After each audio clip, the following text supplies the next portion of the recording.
Mozilla.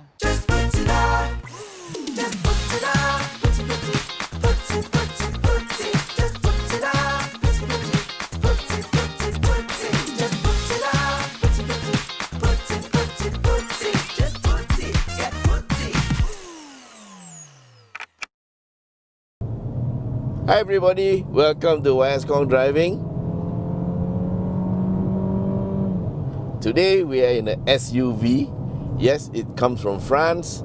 It's the Peugeot 5008, which is a 7-seater front-wheel drive with 165 horsepower, 240 Newton meters of torque from a turbocharged 1.6 litre engine.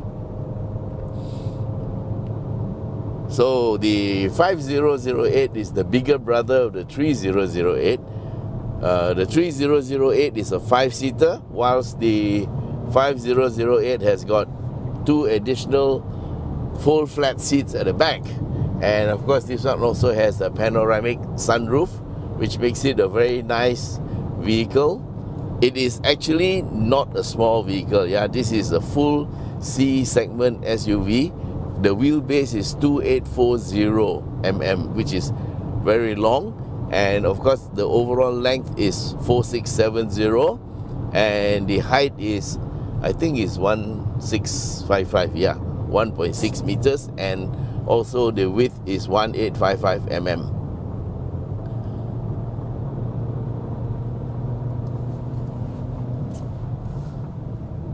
So this 1.6 litre engine is a common engine used in the 3008 and the 5008, and of course it also shares the same bore, I think, for the 2008, which is the 3-cylinder version of this 4-cylinder engine. Yeah. So they use very common piston sizes, so you can be assured that spares and servicing facilities won't be any issue. Now this is front wheel drive, and the weight of this vehicle is a little bit high. It's 1595, almost 1.6 tons. That's because, guys, it's not a small vehicle, it is a big vehicle. So if you want a lot of space, this is one vehicle for you to consider, yeah, as a family SUV. And of course this is a family SUV, but we're going to take it up Genting to see how it behaves. And just a little bit of reminder, the road is actually wet because it's been raining. And right now there is no rain, just a few drops here and there, but the road surface, you can see, is wet. Okay, we have a set of paddle shifters for this 6-speed gearbox, and the paddle shifters are fixed on the steering column, so your steering may turn, but the paddle shifters are fixed. And of course there's a sport mode, and okay, this is the normal mode. I'm going to turn on the sport mode. Immediately there's a change in the tone. Now we have left traction control on. In other words, I haven't figured how to turn it off. But, well, it's raining, I mean it's wet, so we just have to be a bit careful, yeah. And don't forget, guys, this is a family SUV. Of course, we're going to check how it behaves on the mountain. Yes, it's a bit slippery. I can feel the wheels losing grip. Now these are 18-inch tires, 225s, I think. So paddle shifters.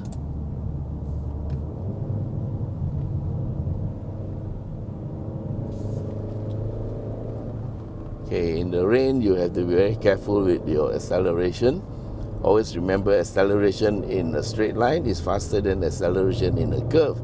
It's also safer to accelerate in the straight line because if you accelerate in the curve, sorry, because if you accelerate in a curve, there's a good chance that you will understeer off, yeah? So you have to learn how to point and squirt and straighten out the corners as much as possible by using lines. Okay, we are not driving with a lot of fire because it is wet.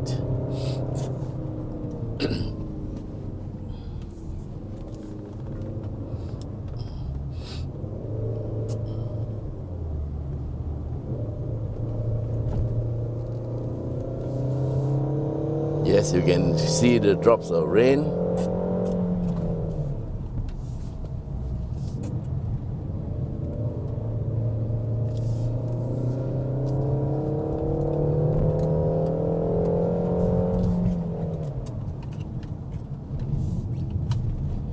It shifts up very easily, so you got to keep on shifting it down. Is there a manual? Yes, there's a manual mode. Okay, good. So now we are on manual, and I'm on third gear manual.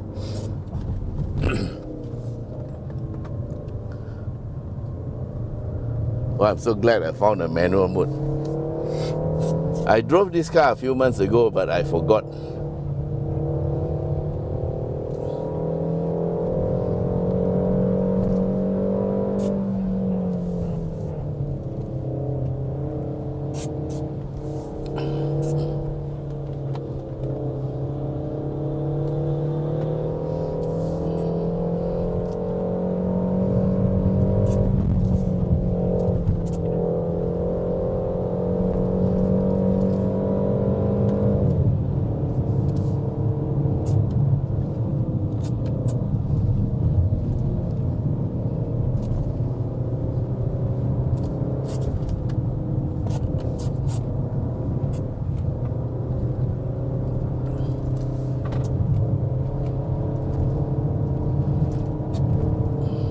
Road is wet, road is wet.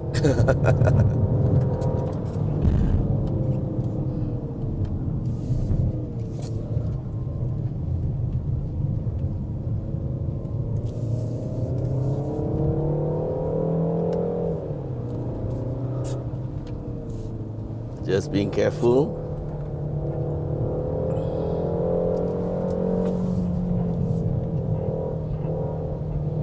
Yes, the road is very wet.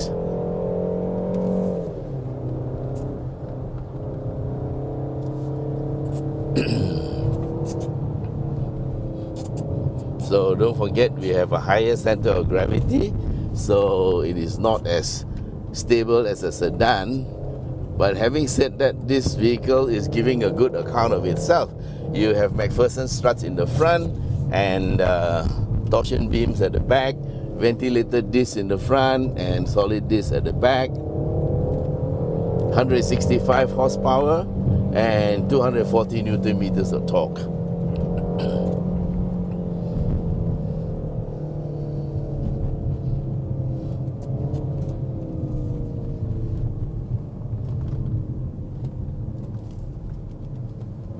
Just making sure that he knows we're there. Thank you.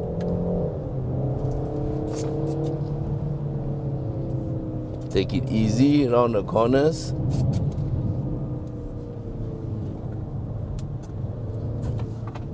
Got to get used to the fact that the pedal shifters are on the steering column.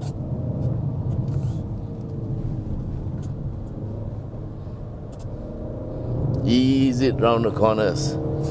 Be careful with the throttle as you exit, because otherwise you can understeer off. Okay, make sure it's in a straight line, then you accelerate.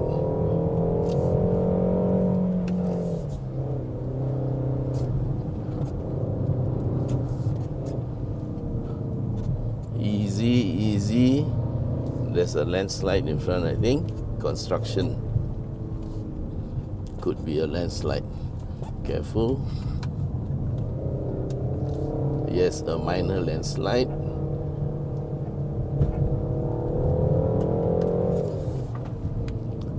A bit of a mist.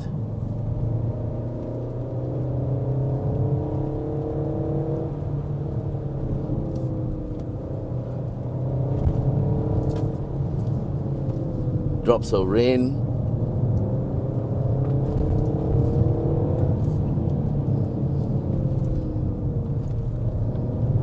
Actually, this vehicle will be very good for a weekend drive up Genting with your family because it's got a panoramic sunroof and lots of space for your kids.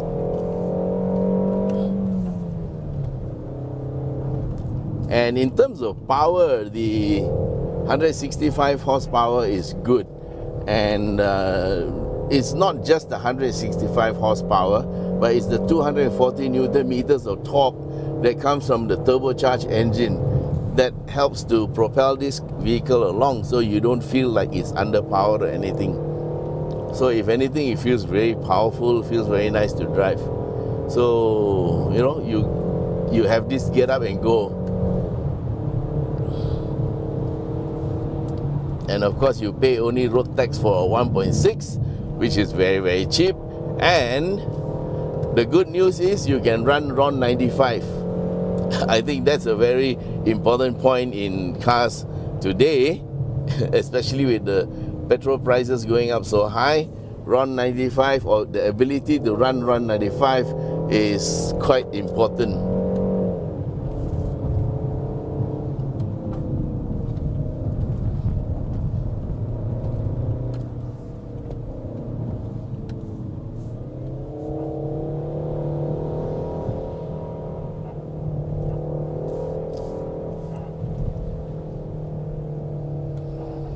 Okay, we're gonna go up all the way. So far the car has behaved very well. We have not activated traction control. That's because I was driving carefully. And no, I didn't switch it off. So we are on sport mode and we are on manual gear shift.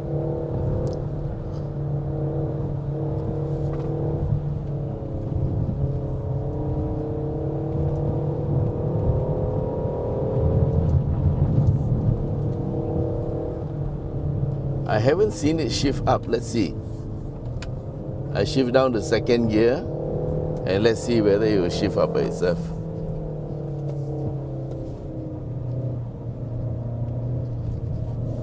It's wet, it's wet. Oh, okay, traction control light came on. Yeah. Okay, this one also has terrain control for off-road sections. It has got a knob here. You can turn for mud and for sand, and oh yeah, it shifts up when it's high enough.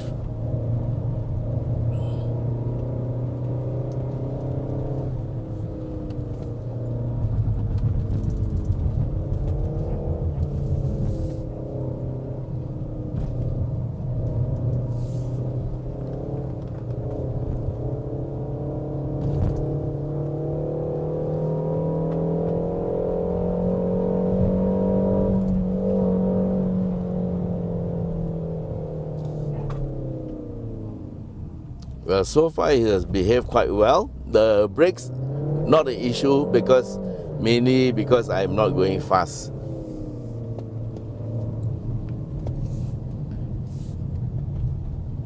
That means they're adequate lah, for the purpose that it's made for.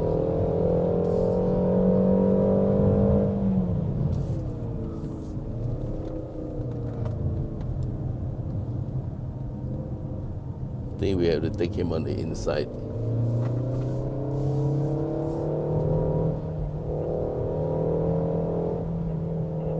He's on a permanent outside line.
understeer corner. Yeah, there was a bit of understeer because I was offline. But just lifting off will just straighten the car. So the cure for understeer, guys, just lift off, yeah? That will bring the weight to the front and give you grip.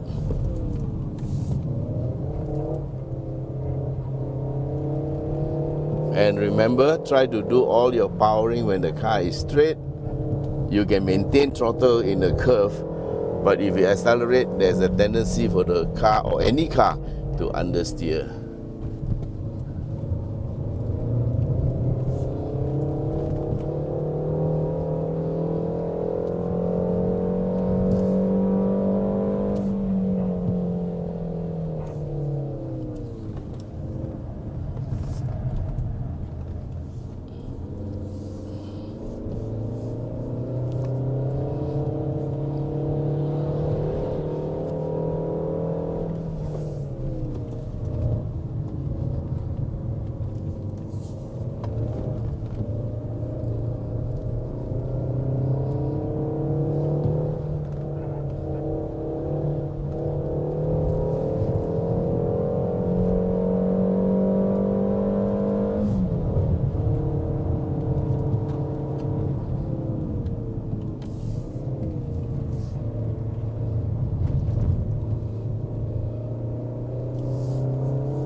Bit of understeer there, and stability control took over and slowed the car down.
Okay guys, we're almost there.